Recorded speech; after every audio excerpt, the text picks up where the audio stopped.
ఇప్పుడు ఆడ మగ తేడా లేకుండా ఫైనాన్షియల్ ఫ్రీడమ్ కోసం, ఫైనాన్షియల్ ఇండిపెండెన్స్ కోసం చాలా హార్డ్ వర్క్ చేస్తున్నాం. కానీ డబ్బులైతే సంపాదిస్తున్నాం, బట్ వాటిని ఎలా మేనేజ్ చేయాలి, వాటిని ఎలా కాంపౌండింగ్ చేయాలి, ఎలా మల్టిప్లై చేయాలనే దాంట్లో ఫెయిల్ అవుతున్నాం.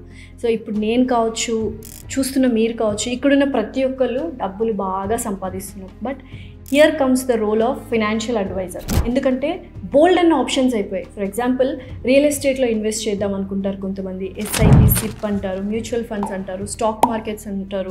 సో ఇటువంటి ఆప్షన్స్ ఎక్కువ అయ్యేసరికి కన్ఫ్యూజన్స్ ఉంటాయన్నమాట. ఆ కన్ఫ్యూజన్స్ అన్నీ క్లారిఫై అవ్వాలి అంటే అసలు ఫైనాన్షియల్ మేనేజ్మెంట్ ఎలా చేయాలి, ఫైనాన్షియల్ ప్లానింగ్ ఎలా చేయాలనేది ఈ పాడ్కాస్ట్లో చాలా క్లియర్గా ఎక్స్ప్లెయిన్ చేశారనమాట financial and wealth manager. So తప్పకుండా ఈ పాడ్కాస్ట్ చూడాల్సిందే. సో కింద లింక్ ఉంటుంది, క్లిక్ చేయండి. అండ్ అలాగే సోషల్ పోస్ట్ అచీవర్స్ యూట్యూబ్ ఛానల్లో ఫుల్ వీడియో ఉంటుంది, చెక్ చేసేయండి. Go and watch it.